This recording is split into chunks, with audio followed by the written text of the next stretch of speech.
Hello friends, ओसोप coding के channel पर आपका हार्दिक स्वागत है। दोस्तों, प्रोग्रामिंग जर्नी को एक लेवल आगे बढ़ाने के लिए हमने बात की थी। सबसे पहले लास्ट लेक्चर में हमने डिस्कस किया था कि कंप्यूटर का इन्वॉल्वमेंट क्या है, और फाइनली हमने कंक्लूड किया था कि कंप्यूटर के जो भी कंपोनेंट्स हैं, जितने हार्डवेयर हैं, उनको बेस्ट वे में यूटिलाइज करने के लिए हम प्रोग्रामिंग लैंग्वेजेस का यूज़ करते हैं।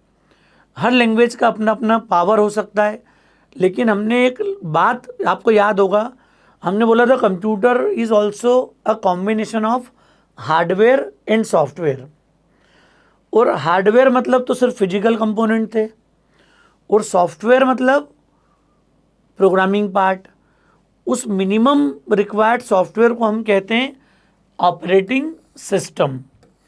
मतलब हम ये समझना चाहते हैं कि किसी भी लैंग्वेज में अगर आप प्रोग्रामिंग कर रहे हो तो नॉर्मली हर व्यक्ति को ये एक्सपीरियंस होगा कि हम कई बार लैंग्वेजेस सीखते हैं, लेकिन हम कभी ओएस के इन्वॉल्वमेंट की या उसके रोल की बात नहीं कर पाते हैं। पता भी नहीं होता, पूरी लैंग्वेज फिनिश कर ली, पता ही नहीं ओएस क्या रोल प्ले करता है। तो दोस्तों, कोई भी लैंग्वेज होगी, हर लैंग्वेज की ये डिपेंडेंसी होती है कि उसे अपनी जो सेट ऑफ इंस्ट्रक्शन से, जो कमांड्स हैं, वो एज ए रिक्वेस्ट किसको देना पड़ती है? ओएस को।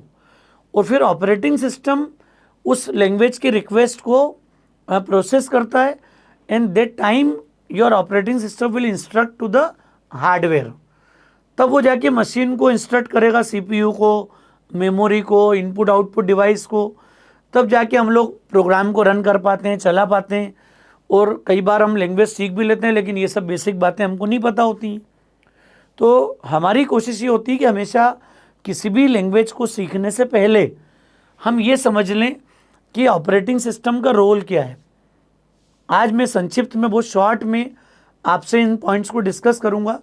बहुत ज़्यादा टाइम नहीं लेंगे, हम लोग सिर्फ रोल समझेंगे कि ओएस का रोल क्या है, और उसके शॉर्ट में फंक्शंस को देख लेंगे हम कि क्या काम सारे फंक्शंस करते हैं। तो दोस्तों, सबसे पहले हम समझना शुरू करते हैं। यही एक हमारे लिए एक इम्पॉर्टेंट डायग्राम है, जिससे हम शायद पूरी वर्किंग को क्लियर कर लेंगे। तो दोस्तों, ओएस का मतलब कहाँ पर है? ये ऑपरेटिंग सिस्टम आपको इस लेवल पे दिख रहा है अभी। और इस लेवल पे दिखने के बाद आपने एक टर्म नोटिस की होगी कि यहाँ सिस्टम सॉफ्टवेयर भी और एप्लीकेशन सॉफ्टवेयर भी है, जो हमने डिस्कस किए थे लास्ट लेक्चर में। कंपाइलर, असेंबलर, लिंकर, लोडर सब यहाँ पर है। वो कोई भी लैंग्वेज हो सकती है, इंटरप्रीटर हो सकते हैं, एप्लीकेशन सॉफ्टवेयर भी हो सकते हैं। ये सारे ओएस से इंटरेक्ट करते हैं। मतलब मैं और आप एज ए यूज़र अगर कुछ इंस्ट्रक्शन देना चाहते हैं तो या तो हम सिस्टम सॉफ्टवेयर के थ्रू जाते हैं, किसी प्रोग्रामिंग लैंग्वेज के थ्रू, या फिर जिस लैंग्वेज से हमने कोई सॉफ्टवेयर अगर बना लिया है तो फिर हमारा सॉफ्टवेयर इंटरेक्ट करेगा लैंग्वेज के बजाय।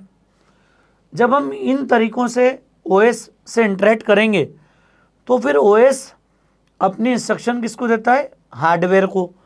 उस हार्डवेयर में आप देखो सीपीयू भी है, रैम भी है, आईओ भी है। ये सारे हार्डवेयर को हम कैसे बेस्ट यूटिलाइज कर पाएंगे, ये हमारा मेन मोटिव है प्रोग्रामिंग करने का। तो दोस्तों, आज हम वो सारे पॉइंट को शॉर्ट में यहाँ पर डिस्कस करेंगे। तो यूज़र 1 जब इंटरेक्ट कर रहा है तो मैं थोड़ा सा बताना चाह रहा हूँ आपको कि हमारी लैंग्वेज हो सकता है कि वो सी लैंग्वेज हो, जावा हो, पाइथन हो, सी शार्प हो, कोई भी लैंग्वेज हो। अगर मैं किसी भी लैंग्वेज में प्रोग्रामिंग कर रहा हूँ, इसका मतलब क्या हो गया? हमारा जो भी कोड है, 2 नंबर को जोड़ने का जो कोड मैंने दिया था, तो उसमें नीड क्या थी? आपने रिक्वायरमेंट कहाँ भेजी थी? सिस्टम सॉफ्टवेयर को। किसी लैंग्वेज का प्रोग्राम लिखा आपने पूरा एक .c .java .py पाइथन का कोड है। तो जब ये प्रोग्राम एग्जीक्यूशन के लिए जा रहा है तो उसे तो सीपीयू से एडिशन कराना है, उसे मेमोरी में डेटा स्टोर करना है, उसे इनपुट आउटपुट कहाँ मेंटेन करना है, ये सब भी तो हार्डवेयर हैं। लेकिन प्रोग्राम में ये सब एक्टिविटी करते हो आप डेली। देखो, आप किसी भी लैंग्वेज का प्रोग्राम होगा, अगर आपका सी का प्रोग्राम है, समझना बात को, सी का अगर प्रोग्राम होगा तो सबसे पहले आपने क्या चीज़ देखी होगी कि मेमोरी रिजर्व करो, डेटा दो। तो अगर सी या C++ से जावा होगी तो आपने नोटिस किया होगा कि इंट ए करके हमने कोई वैल्यू दे दी यहाँ पे 20 और इंट बी कोई वैल्यू दे दी 30, है ना। जावा होगी तो जावा C++ होगी तो पाइथन होगी तो डायरेक्ट वैल्यू दे दी हमने A20 B30। इन दोनों जो लाइन हमने लिखी किसी लैंग्वेज में, इन सब का मीनिंग क्या है? इन सब का मीनिंग आपको समझ में आएगा यहाँ पर। ये सारी लैंग्वेज पहले मेमोरी रिजर्व करती है इंटरनली। हाँ, C++ जावा को पहले डिक्लेयर करना पड़ता है कि इनके टाइप क्या हैं, और टाइप के हिसाब से फिर डेटा उसके लिए मेमोरी रिजर्व करती है रैम में जाके। पाइथन को टाइप नहीं बताना पड़ता है, जो भी वैल्यू दोगे आप, अगर आप 20 दोगे तो वो उसके लिए इंटीजर के लिए स्पेस क्रिएट कर देगी पाइथन, और आप 30.0 दे दोगे तो वो उसको फ्लोट के फॉर्म में स्टोर कर लेगी। तो पाइथन सिर्फ डेटा जब आता है तो उसी बेस पे इंटरनली उसके लिए मेमोरी एरिया रिजर्व करती है। डायनामिकली टाइप्ड लैंग्वेज है पाइथन। सी और C++, जावा, C#, इन सब के लिए आपको memory area reserve type specific करना पड़ता है। अब मेरा से बताने का ऑब्जेक्टिव ये कि जब आप मेमोरी रिजर्व करते हो तो ये काम तो रैम कर रहा है। अब ये रैम किसके कहने पे करेगा? आपने तो लैंग्वेज में कोड लिख दिया कि इतना मेमोरी एरिया रिजर्व करो, लेकिन दोस्तों ये इंस्ट्रक्शन जब आती है तो डायरेक्ट हार्डवेयर के पास नहीं आ पाती है। हमको तो प्रोग्रामिंग करते करते ये फील होता है कि शायद ये काम डायरेक्ट हार्डवेयर कर रहा है। ये बात आज हम सबको समझ में आना बहुत ज़्यादा ज़रूरी है कि ये सब इंस्ट्रक्शन डायरेक्ट हार्डवेयर तक नहीं जाती है। पहले ये सारी इंस्ट्रक्शन किसके पास जाती है? OS के पास। ऑपरेटिंग सिस्टम इस रिक्वेस्ट को लेगा, मतलब लैंग्वेजेस जो होंगी they will request to the operating system and then operating system will generate the instruction to the RAM कि भैया इसके लिए इतना मेमोरी एरिया रिजर्व करो, क्योंकि दुनिया की कोई भी लैंग्वेज डेटा प्रोसेस कब कर पाएगी? जब वो डेटा को अपनी मेमोरी में स्टोर करेगी। अपनी मेमोरी मतलब प्राइमरी मेमोरी रैम। रैम में ही सब आपको प्लान करना पड़ेगा। स्टैक क्रिएट होगा तो इंटरनली होगा, डेटा सेगमेंट होगा तो इंटरनली होगा, हीप की प्लानिंग होगी तो इंटरनली होगी। तो ये सब इसी के कंपोनेंट्स हैं। आपको ये बात क्लियर हो जाना चाहिए कि जब मैं प्रोग्रामिंग में इस तरह का कोई स्टेटमेंट लिखता हूँ तो हार्डवेयर भी बिना ऑपरेटिंग सिस्टम के इन्वॉल्वमेंट के मेमोरी एरिया क्रिएट नहीं करता है। अब मान लिया आपने कीबोर्ड से इनपुट लिया, तो इनपुट में चाहे जावा में लूँ, क्लियर, अगर आप कीबोर्ड से भी ले रहे हो system.in जावा में लेना पड़ेगा आपको, या तो आप IO की क्लासेस यूज़ करो, इनपुट स्ट्रीम में काम करो, या फिर आप सिंपली स्कैनर क्लास यूज़ करके और कीबोर्ड से इनपुट ले सकते हो। यहाँ पर C++ में स्कैनफ सी इनका यूज़ कर सकते हो। पाइथन में आप इनपुट फंक्शन कॉल कर सकते हो। तो यहाँ पर इन सब लैंग्वेजेस को अगर कीबोर्ड से डेटा लेना है तो ये किसका इन्वॉल्वमेंट होगी? IO का। तो ये जब रिक्वेस्ट करेंगे तो ऑपरेटिंग सिस्टम किसको इंस्ट्रक्ट करेगा? फिर इनपुट आउटपुट डिवाइस को। फ्यूचर में आप प्रिंट करोगे तो C++ Cout लिख के प्रिंट कर देगी ओसोप। अरे C++ प्रिंट कर देगी ओसोप, जावा कर देगी system.out.println और फिर ओसोप प्रिंट कर देगी यहाँ पर।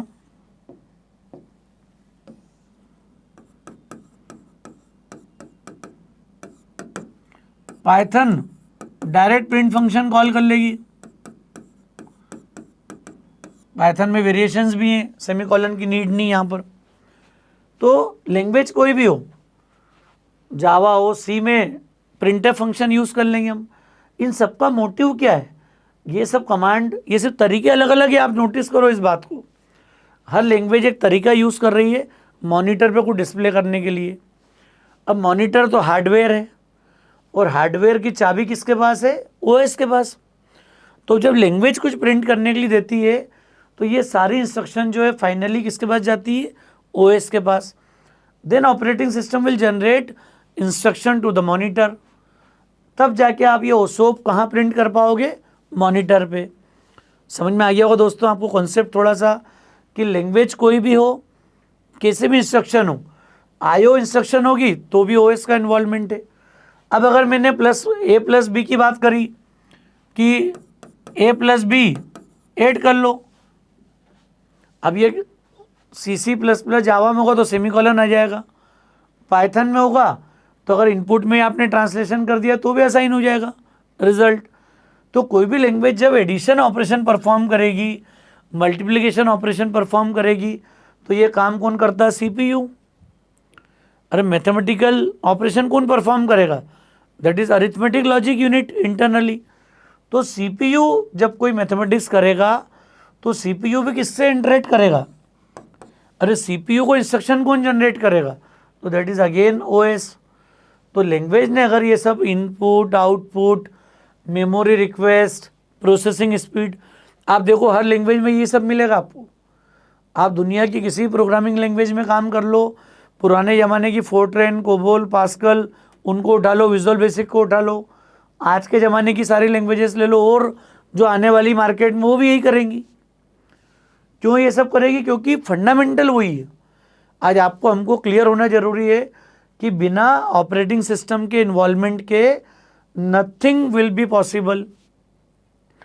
तो प्रोग्रामिंग जब हम करते हैं तो आपको विजन क्लियर होना चाहिए कि जब मैं कोई लैंग्वेज को यूज़ कर रहा हूँ तो ये सारी लैंग्वेजेस की कोशिश क्या है कि वो वाया OS इन हार्डवेयर को बेटर वे में यूटिलाइज कर पाए।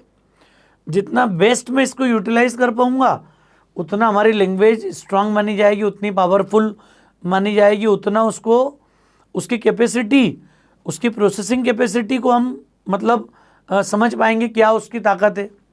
तो दोस्तों ये वो सारे पॉइंट थे जहाँ पर हमें ये समझना ज़रूरी होता है कि operating system is the interface between user and hardware. मतलब अगर यूज़र और हार्डवेयर है तो इसके बीच में जो इंटरेक्शन होगा that is with the help of OS, operating system. समझ में आ रहा है दोस्तों? सिस्टम सॉफ्टवेयर, एप्लीकेशन सॉफ्टवेयर, कुछ भी हो, कैसा भी यूज़ कर लो आप, आपका तरीका यही होगा। और मैंने बहुत क्लियरली यहाँ पर CPU भी दिखा दिया है, रैम भी है, IO भी है। आपको समझ में आना चाहिए कि जब मैं प्रोग्रामिंग करता हूँ तो कहीं ना कहीं आप CPU से इंटरेक्ट करते हो, रैम से इंटरेक्ट करते हो, आप कीबोर्ड या मॉनिटर से इंटरेक्ट करते हो, और इन सब की चाबी, इन सब की कमांड किसके पास है? OS के पास है। तो मेरी लैंग्वेज कोई भी हो, but we can not deny the importance of और we can not ignore the importance of operating system. ये समझना जरूरी, तब हम जाके किसी भी लैंग्वेज को राइट वे में समझ पाएंगे, राइट अप्रोच से उस पर काम कर पाएंगे। क्यों जरूरी? आज आपको शायद बात समझ में आ गई होगी। किसी भी लैंग्वेज को सीखने से पहले अगर हम बिगिनर लेवल पर प्रोग्रामिंग सीखने जा रहे हैं, इसका मतलब है कि हम पहले समझ लें कंप्यूटर क्या होता है, ऑपरेटिंग सिस्टम का रोल प्रोग्रामिंग में क्या है। ये सब बातें क्लियर होगी तब जाके हम समझ पाएंगे कि लैंग्वेज अपने प्रोग्राम को कैसे एग्जीक्यूट करती है। क्योंकि इसके बाद हम ये बात करेंगे कि अगर किसी लैंग्वेज में हमने कोड लिखा है तो वो लैंग्वेज अपने कोड को, अपने प्रोग्राम को, अपने कोडिंग स्टेटमेंट्स को किस तरीके से एग्जीक्यूट करती है, उसकी एग्जीक्यूशन की प्रोसेस को हम समझेंगे। क्लियर है दोस्तों? समझ में आ रही है बात? मुझे उम्मीद है आपको थोड़ा कॉन्सेप्ट समझ में आया होगा कि OS का रोल क्या है। और ये जो रोल मैंने बोला था ना अभी आपसे, जो बातें करी हैं वही इसके फंक्शन होते हैं सारे। अगर ऑपरेटिंग सिस्टम के फंक्शन को समझोगे आप तो आपको ये बात बहुत अच्छे से क्लियर हो जाएगी कि जो कुछ भी आप किसी लैंग्वेज के थ्रू करते हो वो यही सारे काम हैं जो लैंग्वेज करेगी, और वो किसको यूज़ करेगी in between? As a mediator वो यूज़ करेगी OS को। तो अभी फाइल मैनेजमेंट एक बड़ा इंपॉर्टेंट टॉपिक है। क्लियर? मेमोरी मैनेजमेंट जो आज अभी हमने डिस्कस किया था कि कंप्यूटर को जब प्रोसेस करना होगा डेटा तो पहले उसके लिए मेमोरी का मैनेजमेंट करेगी। कई मेमोरी मैनेजमेंट टेक्निक्स होती है, popular, paging, segmentation, virtual memory जैसे कॉन्सेप्ट यूज़ होते हैं यहाँ पर। फाइल मैनेजमेंट के अंदर आपको समझ में आएगा कि डेटा जब स्टोर करते हो आप तो सेकेंडरी मेमोरी में किस तरीके से मैप होता है स्ट्रक्चर, कैसे रिपेयरिंग होती है, किस तरीके से रिकवरी होती है डेटा की, ये सब चीज़ें कनेक्ट होगी। CPU का मैनेजमेंट, उसका एंगेजमेंट, जो भी हमने देखा था कि CPU को भी कुछ इंस्ट्रक्शन देना है तो OS बड़ा रोल प्ले करता है यहाँ पर। इसके अलावा जब कोई ऑपरेटिंग सिस्टम को देखोगे आप तो सिंगल यूज़र है, मल्टीटास्किंग है, मल्टी प्रोग्रामिंग है। तो CPU के भी मल्टीपल तरीके होते हैं उसके एग्जीक्यूशन के, सीपीयू को शेयर करने के कई तरह के एल्गोरिथम्स होते हैं। वो सारे एल्गोरिथम्स की स्टडी होती है सीपीयू मैनेजमेंट के अंदर, जिनको बोलते हैं first come first serve, shortage job first, clear priority scheduling, round robin scheduling जो बहुत ज़्यादा पॉपुलर है यूनिक्स लिनक्स ऑपरेटिंग सिस्टम के साथ में। तो ये सीपीयू मैनेजमेंट का पार्ट है। प्रोसेस मैनेजमेंट मतलब क्या हो गया, यहाँ पर हम शेड्यूलर देखते हैं, long term, short term, medium term scheduler. जो जॉब आपने एग्जीक्यूशन के लिए दिया है, ये जॉब किस क्यू तक, मतलब किन क्यू से होके गुजरेगा और फाइनली सीपीयू तक पहुँचेगा। तो इसके लिए there are different number of schedulers. वो सभी ऑपरेटिंग सिस्टम नाम का पेपर आपको आएगा करियर में आगे, या होगा भी जो लोग लेट सेमेस्टर में आने के बाद इस वीडियो को देख रहे होंगे। तो ये अपने आप में पूरी किताब है ऑपरेटिंग सिस्टम, सब कुछ आपको दिखेगा। हार्ड डिस्क का पूरा मैनेजमेंट जो मैंने फाइल मैनेजमेंट के साथ बोली थी बात, इनपुट आउटपुट मैनेजमेंट जो कीबोर्ड मॉनिटर की जो रिलेशनशिप है, आईओ कंसोल बेस्ड सारा मैनेजमेंट पूरा। फिर इंटरप्ट मतलब कि जब बीच में रैंडमली आप कुछ काम कर रहे हो, वो सिस्टम जनरेटेड जो मैसेजेस आते हैं दैट इज इंटरप्ट। तो इंटरप्ट जो होते हैं these are the highest priority process, जिनको सब कुछ छोड़ के आप अपना जो भी इंपॉर्टेंट काम कर रहे हो वो साइड हो जाएगा, एंड आपका जो मशीन है, आपका जो ओएस है, वो इंटरप्ट रूटीन्स को पहले एग्जीक्यूट करेगा।